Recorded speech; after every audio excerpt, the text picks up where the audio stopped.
se van a dar cuenta que las encefalopatías metabólicas se encuentran inmersas en cada uno de las demás patologías. Bueno, empecemos. El principal objetivo va a ser conocer el abordaje en urgencias de las encefalopatías metabólicas, precisamente, identificar los datos clínicos presentados en las encefalopatías, realizar diferencial clínico con otras alteraciones neurológicas, sobre todo. Cabe mencionar que pues aquí el abordaje va a ser pues el inicial, el que todo urgenciólogo debería de conocer, y el abordaje pues a nivel general y pues no como tal enfocado hacia el diagnóstico, sino un tratamiento para poder revertir la causa de la encefalopatía. Bueno, hablando un poco de definiciones, vamos a tener que como tal, un estado confusional es la incapacidad para poder mantener la corriente de un pensamiento coherente. Y pues el delirium va a ser un estado confusional más una actividad simpática, la cual va a estar caracterizada principalmente por temblor, taquicardia, diaforesis, midriasis, principalmente por una respuesta adrenérgica, ¿no? Las encefalopatías tóxicas metabólicas engloban estos dos estados, el estado confusional y el delirium. Cabe mencionar, como les comenté al principio, que la encefalopatía metabólica como tal no es un diagnóstico per se, sino es más bien un estado clínico del paciente que se va a presentar en el servicio de urgencias en este caso, ¿no? Y no solamente en el servicio de urgencias, de hecho, las encefalopatías metabólicas surge como tal, como concepto, aproximadamente en los años 50, cuando los médicos comenzaron a darse cuenta que había pacientes que, estando hospitalizados, presentaban deterioro neurológico. Sin embargo, esta causa no se podía explicar por una alteración directamente o incipiente del cerebro, sino que era debido a alguna otra manifestación. Presentaban alteraciones a nivel de conciencia, presentaban alteraciones motoras, incluso convulsionaban, pero no se encontraba como tal una causa encefálica, una causa dentro del sistema nervioso central. A partir de ahí se comenzó a acuñar este término de encefalopatía metabólica.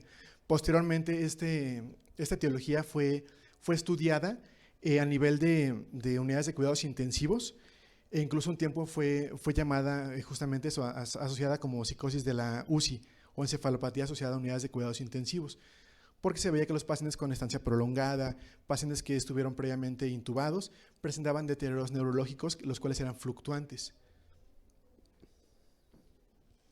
Bueno, existen factores de riesgo para poder presentar encefalopatías metabólicas. Uno de ellos es los pacientes que presentan una edad mayor a 60 años, los cuales pues presentan pues no una adecuada plasticidad cerebral, pueden llegar a presentar una encefalopatía metabólica. Presencia de comorbilidades crónicas. La encefalopatía metabólica no nada más se presenta en pacientes con una sola enfermedad. De hecho, la etiología es multifactorial. Estas presentaciones, pues si el paciente presenta más comorbilidades crónicas, diabéticos, hipertensos, renales, hepatópatas, sobre todo que no son diagnosticados, pueden presentar esas alteraciones del estado de conciencia. Otra cuestión, la mala red de apoyo familiar, pues esto también nos condiciona a que el paciente, cuando ya presenta alteraciones ya muy avanzadas del estado de conciencia, van a llegar al servicio de urgencias. Pacientes que son encontrados en sus casas o que no se sabía previamente cuál era su estado neurológico basal, y pues hasta que no presentan una pérdida ya más profunda del estado de conciencia, pues pueden llegar al servicio de urgencias así, ¿no? Bueno, también presentan deficiencias nutricionales, también es un factor de riesgo muy importante, y un antecedente de encefalopatías previas. Un paciente que presenta un primer episodio de encefalopatía puede llegar a presentar un segundo, independientemente de la causa, ¿ok? Aparte del uso crónico de fármacos, hay fármacos que por sí mismos pueden llegar a ser determinantes para presentar encefalopatías. Ok, existen algunos problemas en su detección, sobre todo en el abordaje inicial de urgencias. ¿Esto por qué? Alguna vez el familiar no conoce, como les comenté, el estado basal del paciente, y en el caso de los pacientes de la tercera edad, muchas veces son subdiagnosticados, con la mala creencia de que pues, por ser pacientes añosos pueden llegar a presentar estos problemas de alteraciones neurológicas, y creen que ya es como su estado basal, lo ven como algo común. Los familiares, pues es que se le olvidan las cosas, pues es que ya alucina porque ya está viejito, ¿no? O sea, ya tienen como esa predisposición a tomarlo como algo normal. Muchas veces es un primer aviso de una encefalopatía en progresión. Estas encefalopatías, pues en su mayoría son reversibles, a su abordaje inicial en el servicio de urgencias pueden llegar a confundirse con otras etiologías, y es lo que pues aquí me gustaría dejar como en claro, que es importante separarlas de otras etiologías que son intracraneales, por decirlo así. Y aparte de esto, pues dejan secuelas si no se llegan a tratar adecuadamente, si no se tratan a tiempo. Son problemas que pueden llegar a dejar secuelas tanto pues transitorias o leves, por decirlo así, como olvidos, como alteraciones en la movilidad, hasta secuelas bastante graves. El paciente puede llegar a quedar dependiente de cuidadores si no se trata a tiempo, ¿no? Bueno, aparte, pues hay una falta de detección en todas sus causas. Muchas veces cuando detectamos un paciente con encefalopatía hepática, por ejemplo, no pensamos que el paciente puede llegar a tener también una deficiencia de tiamina, ¿no? Y solamente corregimos la encefalopatía hepática y no corregimos la deficiencia de tiamina. No pensamos que el paciente que es renal y está cursando con encefalopatía urémica también puede tener una encefalopatía por hiponatremia, ¿no? Y no la corregimos, solamente corregimos una y no la otra.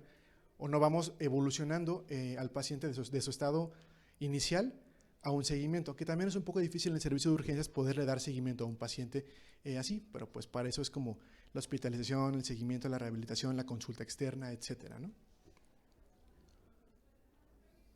Bueno, el abordaje inicial de esos pacientes con encefalopatía metabólica. ¿Cómo va a llegar un paciente que presente esto? Pues traído por un familiar, encontrado en la calle, etcétera, con deterioro neurológico.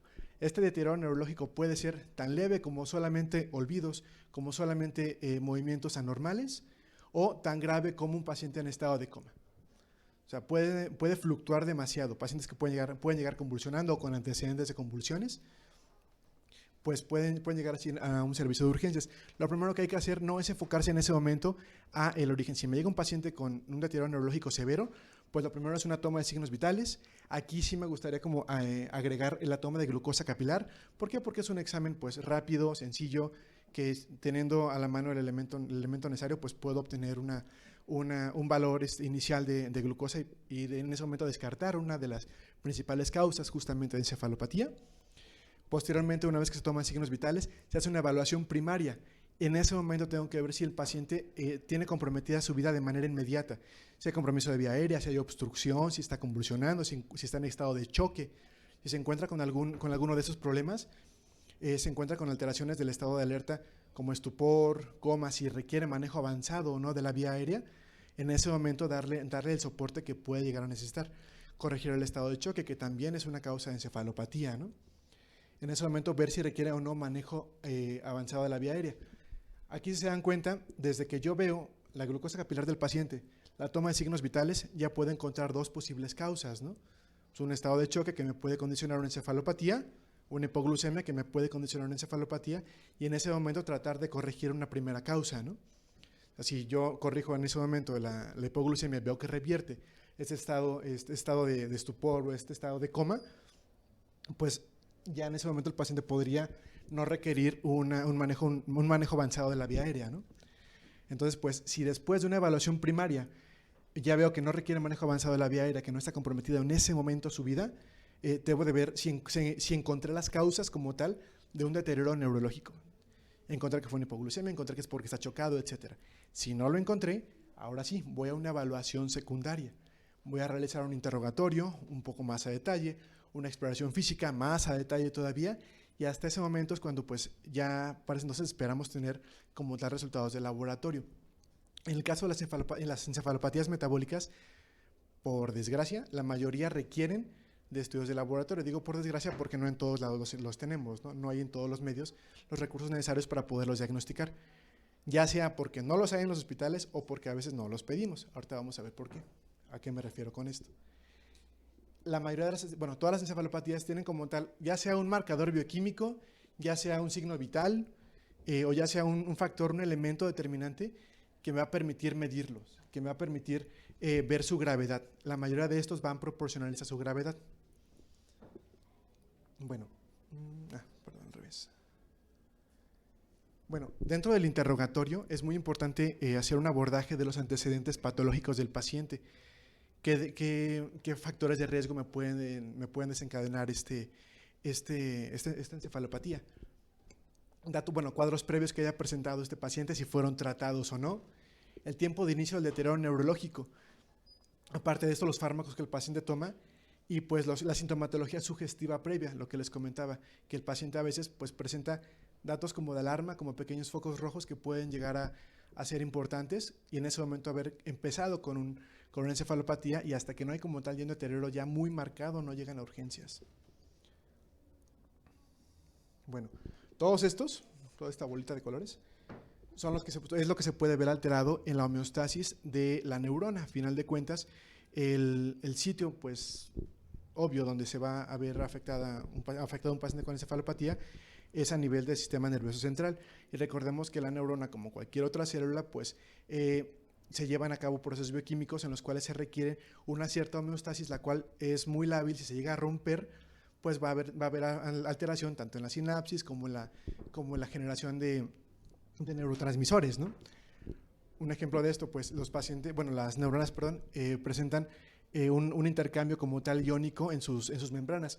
Cualquier afectación en el intercambio iónico a nivel de la membrana, pues se va a ver afectada la homeostasis. Para que la neurona pueda seguir funcionando, pues requiere sustratos, ¿no? Como la glucosa. Una afección en la glucosa, un incremento en el aporte de una disminución en la misma, pueden llegar a afectar la homeostasis. Tengamos en cuenta que existen sustancias que tienden a jalar, por decirlo así, agua transmembrana, como el sodio, como la glucosa, como la urea incluso, ¿no? Por lo tanto, un intercambio de alguna de esas sustancias a nivel neuronal, pues también va a traer consigo una disregulación del agua como tal y una afectación directamente en la osmolaridad, creando edema, ¿no? Creando edema cerebral de varios orígenes. Para todo proceso bioquímico que ocurre en la neurona, pues se requiere una cierta temperatura y también se va a requerir un cierto pH. Una afectación a nivel del pH, llámese acidosis o alcalosis, o una afectación en la temperatura, llámese hipotermia o hipertermia o fiebre, pueden llegar a generar una encefalopatía. Y pues dentro de esos mecanismos, pues van a haber alteraciones en la homeostasis de la neurona, con la consecuente afectación de neurotransmisores. Los que se ven principalmente afectados a nivel en estos pacientes van a ser la dopamina, la acetilcolina, la glutamina, el GABA y la serotonina. La mayor cantidad de enfermedades crónicas que presentan una disregulación caen en una de estos, si ustedes se dan cuenta. La que a ustedes se les ocurra. Un ejemplo, un EPOC, un paciente con un problema obstructivo, ¿quién es que está afectado? El CO2, ¿no? Y el oxígeno, exactamente. Un paciente que puede llegar a presentar una falla cardíaca con una afectación, secundaria, por ejemplo, a hipertensión arterial, pues una afectación a nivel del agua, a nivel del flujo sanguíneo, ¿no? Y así, a nivel de los sustratos, pues la hiperhipoglucemia, a nivel de electrolitos, la hiperhiponatremia, por ejemplo, ¿no? ¿Ok? Bueno, ¿dónde se encuentra, qué se encuentra afectado principalmente o en qué parte del sistema nervioso central se podrá originar esas encefalopatías metabólicas? Bueno, principalmente es en la región de la formación reticular. ¿Dónde se encuentra la formación reticular? Bueno, aquí vemos un corte sagital de tallo cerebral. Esto que está aquí será la médula oblongada. Ese es el puente.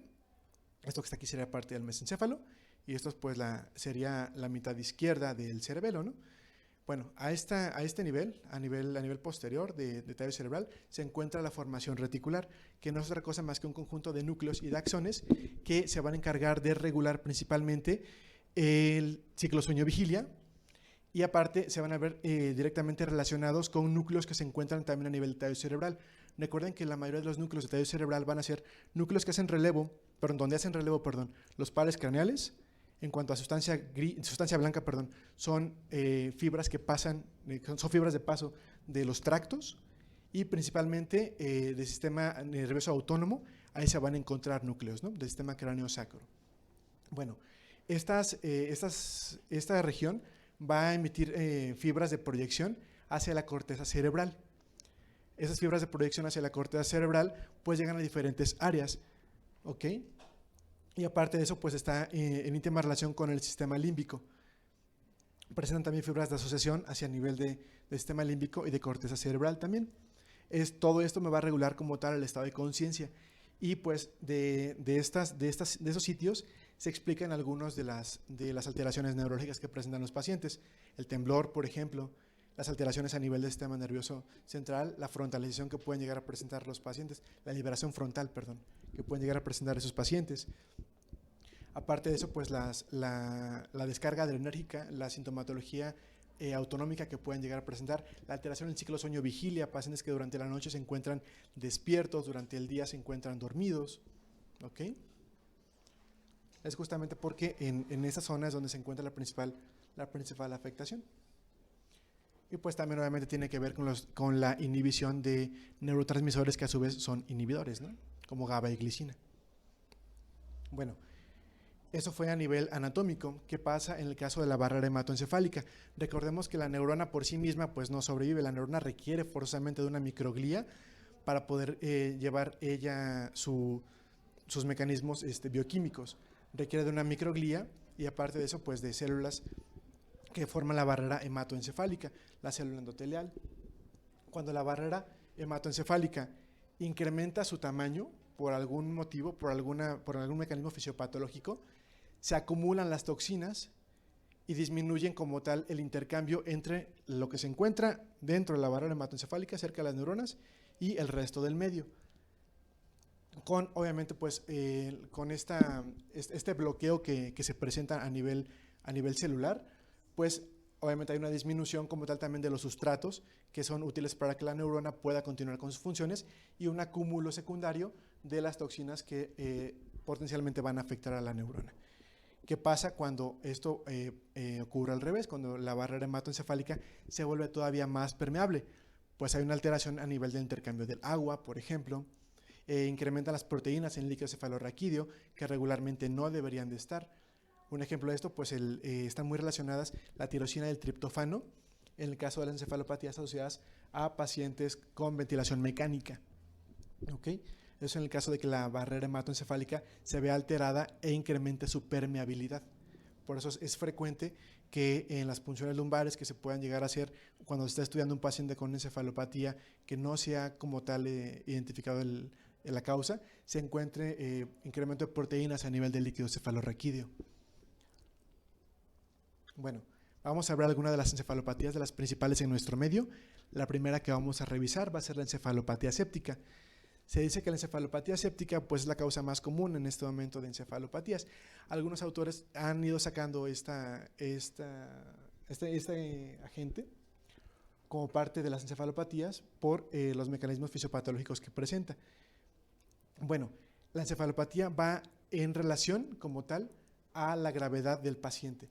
Un paciente que presenta encefalopatía asociada a sepsis tiene un incremento en su mortalidad. O sea, es un punto para poder ver la mortalidad del paciente. Aparte, pues, existe una permeabilidad de la barrera hematoencefálica. En sí, esta encefalopatía no se debe por el efecto directo del agente patógeno sobre el sistema nervioso, sino por lo que causa en el cuerpo, por una afectación directa y una liberación de citocinas proinflamatorias, una afectación directa de elementos que van a ser vasodilatadores y vasoconstrictores, que van a crear justamente una alteración a nivel cerebral, ¿no? Se va a ver afectada por esa liberación de tanto mecanismos inflamatorios, se va a ver afectado la microcirculación.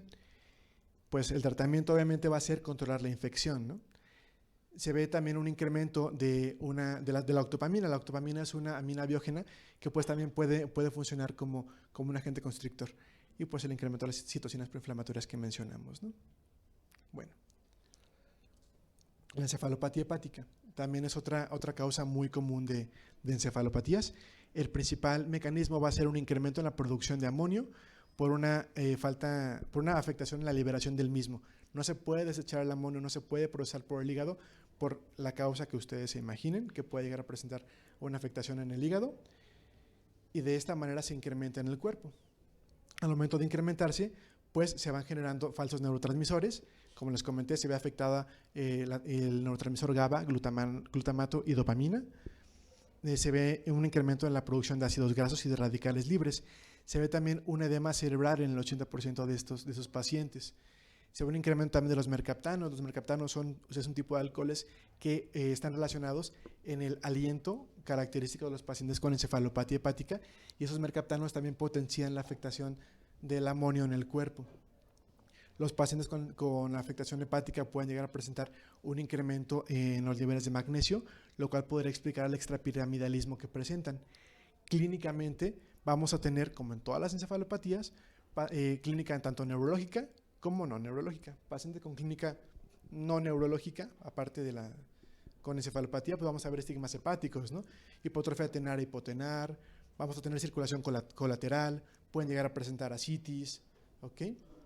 Clínica neurológica que pueden llegar a presentar, pues esta clínica puede llegar a ser desde solamente confusión, bradilálicos, bradipsíquicos, hasta el coma. Incluso pueden llegar a presentar respiraciones agónicas, ¿no? De hecho, para esto nos es útil clasificaciones de la encefalopatía hepática, y de eso también depende mucho el manejo. Si el manejo es intrahospitalario o es extrahospitalario, ¿no? Incluso si requieren o no manejo avanzado de la vía aérea, como vimos en las primeras diapositivas, ¿no? Los principales desencadenantes de la encefalopatía hepática pues van a ser los diuréticos, las hemorragias, principalmente de origen varicial, pues por el mismo mecanismo fisiopatológico de la afectación portal, ¿no?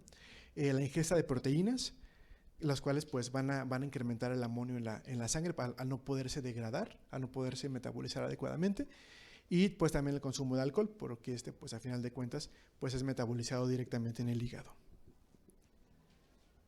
Bueno, este estado de alerta va a ser fluctuante y va a ir acorde a su gravedad en el caso del paciente hepatópata.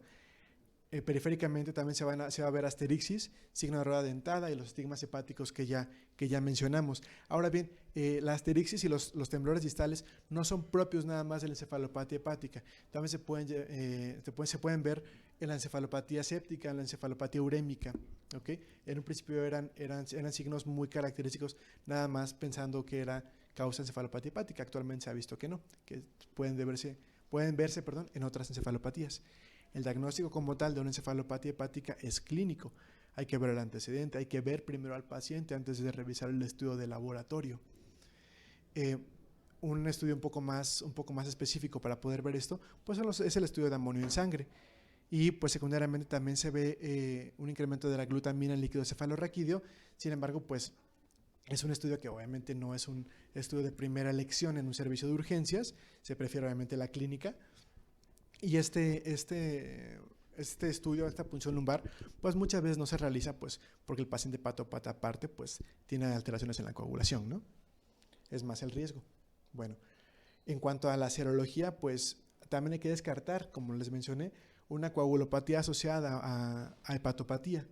Hay que descartar una hemorragia intracraneal y los subsecuentes desequilibrios hidroelectrolíticos.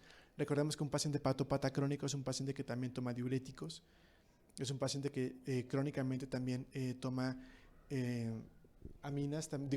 toma disacáridos, y estos disacáridos pues muchas veces hay que ajustarlos en el servicio de urgencias, ¿no?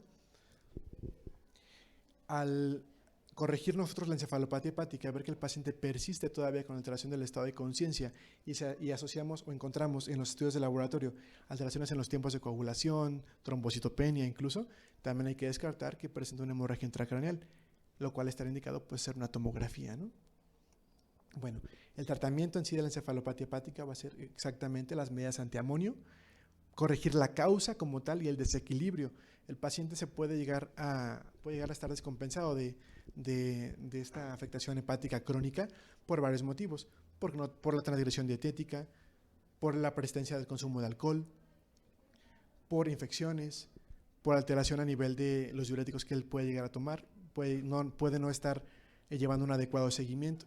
Entonces, mediante las medidas antiamonio, vamos a corregir esta sustancia que se encuentra incrementada en el cuerpo y paulatinamente irá corrigiendo la encefalopatía hepática. ¿Okay? De las medidas antiamonio que conocemos, tengamos en cuenta que la que tiene mayor evidencia en el tratamiento son los disacáridos como tal, los no absorbibles, ¿no? ¿Okay? Después de eso también se le puede dar rifaximina al paciente, pero no dejando de lado obviamente los disacáridos que se ocupan. Bueno, otra encefalopatía que es muy común en nuestro medio también es la encefalopatía urémica. Esta pues es en el contexto de un paciente con enfermedad renal, ¿no? Con una afectación renal en la cual pues la urea desgraciadamente no se puede eliminar del cuerpo, se acumula en la sangre y lo mismo, atraviesa la barrera hematoencefálica y afecta directamente al cerebro. ¿Okay? La sintomatología neurológica que se va a dar aquí, igual puede haber debilidad, temblor e incluso convulsiones. El paciente, pues aparte de esto, pues se ve asociada a la oliguria que presenta. Clínicamente se ve el paciente con escarcha urémica, se ve el paciente con este aliento característico, aliento urémico. Se puede ver un paciente con alteración del estado de conciencia que va desde el letargo, alucinaciones, una habla incoherente. Y pues aparte de esto se encuentran también incrementadas las toxinas urémicas dializables. El tratamiento para esos pacientes, para la encefalopatía urémica, propiamente es la diálisis. No hay ningún otro tratamiento conocido hasta el momento que demuestre mayor efectividad que el manejo sustitutivo de la función renal, ¿no? ¿Okay? Son pacientes que presentan oliguria y es más frecuente una presentación insidiosa de la encefalopatía urémica, una presentación un poco más aparatosa en las lesiones renales agudas, paciente que puede llegar a tener esto sobreagregado a las enfermedades renal crónica. Y aparte de eso se ven alteraciones a nivel electrolítica. Pueden llegar a presentar hipercalemia, ¿ok? Y aparte de esto, pues tengamos en cuenta que un paciente que tiene afectación renal, pues también tiene afectación a nivel de el metabolismo de la vitamina D, ¿no? Si se ve afectada la vitamina D, también se puede ver afectada a nivel de la paratiroides. Si se ve afectada la paratiroides, a su vez, una cadena larga, pues se ve alterado el calcio. La hipercalcemia también es una causa de encefalopatía. Exactamente. ¿Ok? Secundario a esto, pues hay una disminución de los neurotransmisores inhibidores como GABA y glicina. Un incremento como tal de la urea afecta a nivel tallo cerebral, afecta a nivel del área postrema, que es un área desencadenante de náusea. El paciente va a llegar a presentar náuseas, ¿no? Hablando de encefalopatías asociadas a enfermedad renal, hay una encefalopatía que se presenta asociada a la diálisis. Los pacientes con enfermedad renal crónica tienen mecanismos reguladores en su cuerpo que toleran cierta cantidad de urea. Cuando esos pacientes son sometidos a una terapia de sustitución de la función renal, como la diálisis, esta urea disminuye. Si nosotros disminuimos la urea con una diálisis bastante agresiva, ¿va a mejorar el paciente en cuanto a niveles de urea? Sí, definitivamente. Sin embargo, la urea, como les comenté, también afecta a nivel de la osmolaridad. Al nosotros disminuir la urea en una manera acelerada, pueden llegar a presentar náuseas, convulsiones, cefalea, desorientación. Por lo tanto, pueden llegar a presentar una encefalopatía asociada a la diálisis.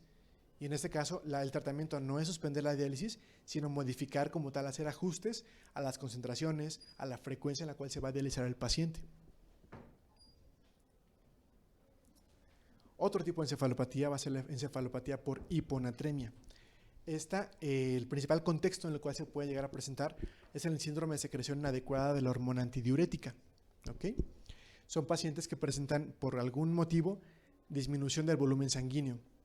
Esta hiponatremia va a presentarse de una manera paulatina, entre 24 a 48 horas aproximadamente. Un paciente puede llegar a presentar valores inferiores a 120 miliequivalentes por litro, lo cual ya se va a ver reflejado clínicamente. ¿Ok? Central, a nivel del sistema nervioso central, igual puede llegar a presentar desde desorientación, convulsiones, hasta obnubilación. Y a nivel del sistema nervioso periférico van a presentar calambres y debilidad. ¿Okay? Es muy importante tener en cuenta que el tratamiento para la hiponatremia, obviamente, pues es la reposición de sodio. Sin embargo, esta reposición de sodio debe de ir de una manera paulatina, porque pues existe riesgo de desmielinización osmótica. Tengamos en cuenta que el sodio es una molécula, bueno, es un elemento altamente activo en cuanto a atraer agua hacia donde se encuentre, ¿no? Por lo tanto, pues hay que tener cuidado en cuanto a la reposición. Bueno, caso contrario, en el caso de la hipernatremia también es una causa de encefalopatía.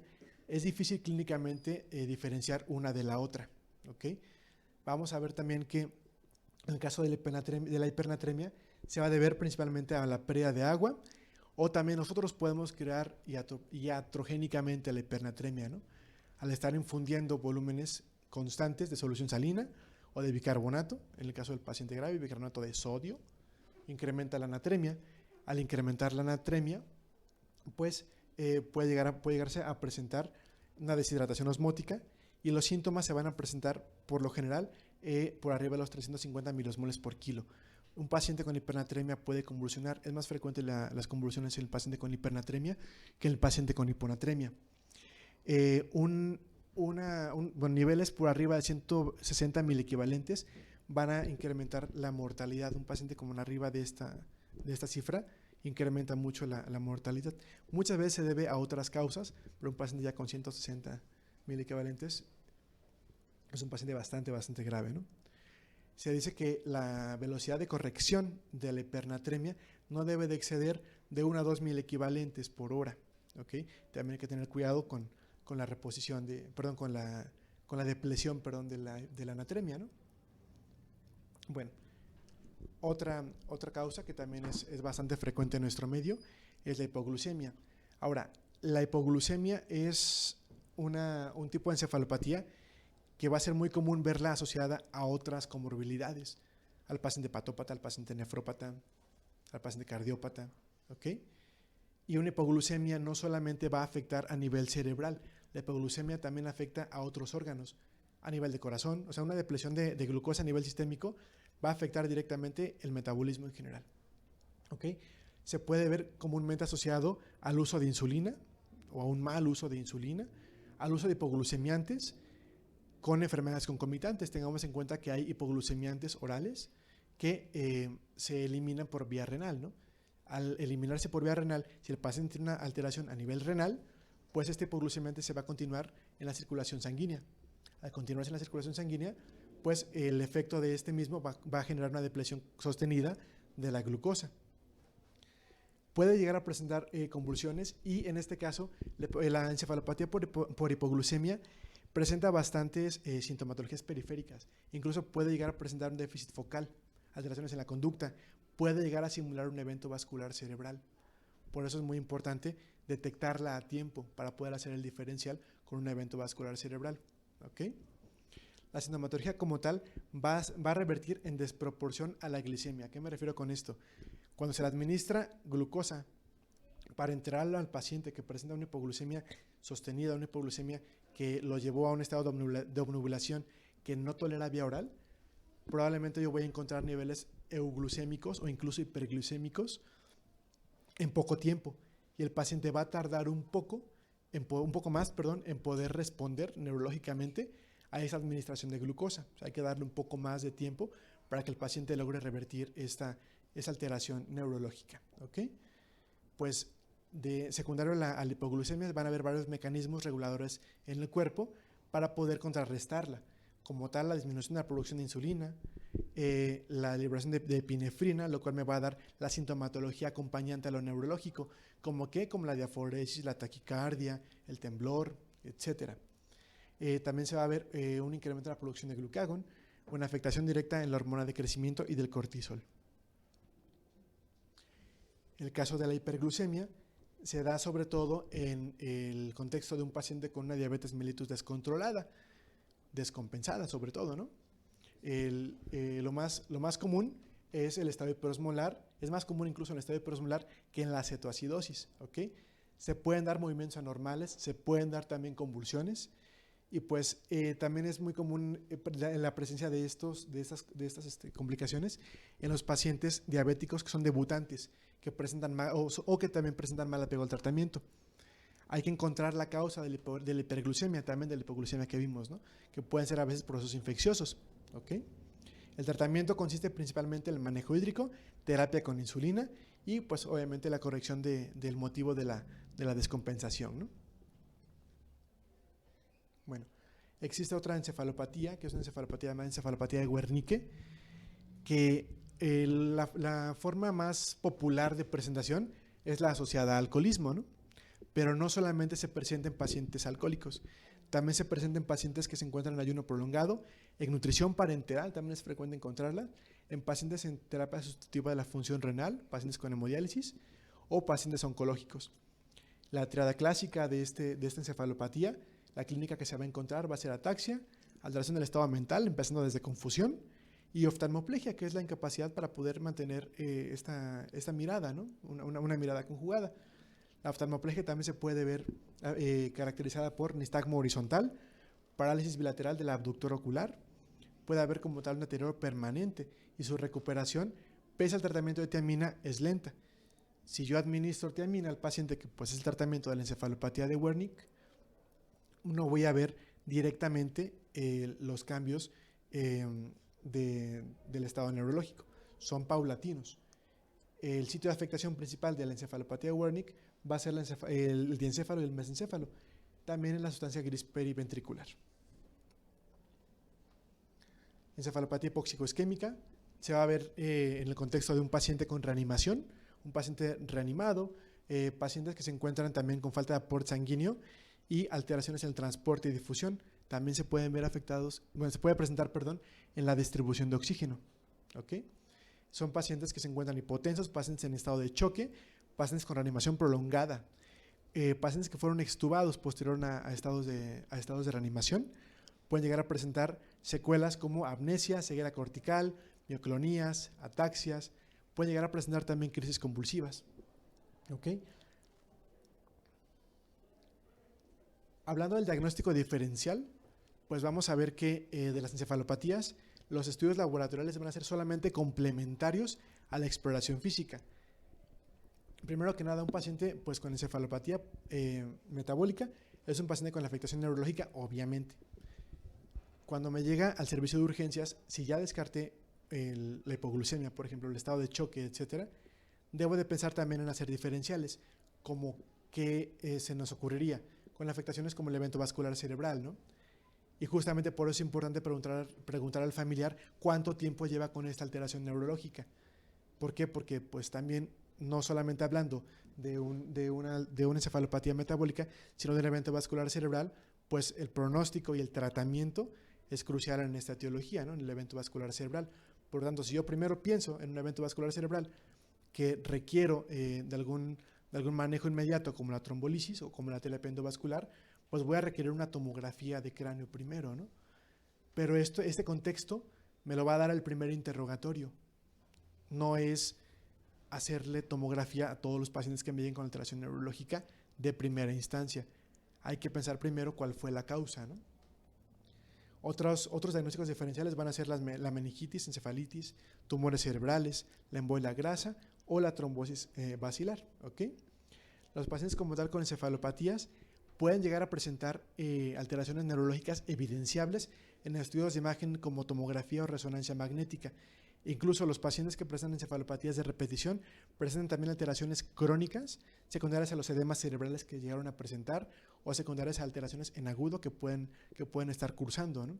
Sin embargo, pues no es un estudio de elección en el caso de la encefalopatía metabólica. El tratamiento como tal, como lo mencionamos en cada una de las encefalopatías que revisamos ahorita, hay que corregir la afectación subyacente, hay que revisar los medicamentos que toma el paciente. De ser posible, si hay algún medicamento que sea sospechoso de neurotoxicidad, hay que suspenderlo y si no se puede, hay que ajustar la dosis. Aparte de tratar la afectación subyacente de la encefalopatía, es necesario también tratar en sí las alteraciones neurológicas, ¿ok? El medicamento de elección en este caso sería el haloperidol, en dosis de 5 a 10 miligramos 2 veces al día. Se puede administrar intramuscular o intravenoso. El mecanismo de acción de este medicamento es bloquear los receptores dopaminérgicos D2 postsinápticos a nivel del sistema mesolímbico, ¿ok? Está contraindicado en caso de abstinencia de benzodiazepinas, en la toxicidad por anticolinérgicos y en el parkinsonismo. Bueno, como conclusión, la detección como tal de las encefalopatías metabólicas de manera oportuna es crucial en su pronóstico, ¿ok? Las encefalopatías metabólicas van a cursar con un origen multifactorial y es necesario tratar a cada uno de esos orígenes. Sin embargo, pues hay que pensar como tal en el origen de cada uno de ellos y dentro de la batería de estudios de laboratorio que se solicitan, pues incluir lo que me podría ayudar para llegar a una causa, a un origen. La biometría hemática, la química sanguínea, los tiempos de coagulación, ¿okay? Los electrolitos séricos. Muchas veces nada más pedimos sodio, potasio, a veces en los servicios de urgencias no se hace magnesio, no se hace fósforo, ¿no? ¿Okay? Y los estudios de imagen como tal nunca van a sustituir al abordaje clínico y serológico, sin embargo, pues van a ser útiles. En el caso del electroencefalograma, los pacientes con encefalopatías metabólicas que pueden llegar a convulsionar tienen afectaciones en el electroencefalograma. Por lo tanto, una vez que abandonan el servicio de urgencias y pasan a piso, pues hay necesidad de continuar con el estudio de estos pacientes, ¿no? Darles un seguimiento, no solamente en urgencias, no solamente en piso, sino también por medio de consulta externa para pues prevenir que vuelvan a ser estos episodios, ¿no? Bueno, eso sería todo. Muchas gracias.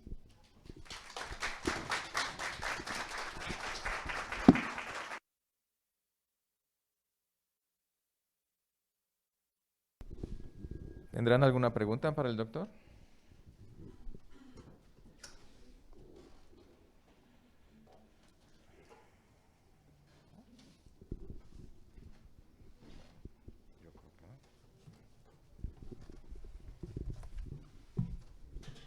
Bueno, doctor, le damos las gracias por haber venido a hacer el desglose adecuado de lo que son las encefalopatías metabólicas.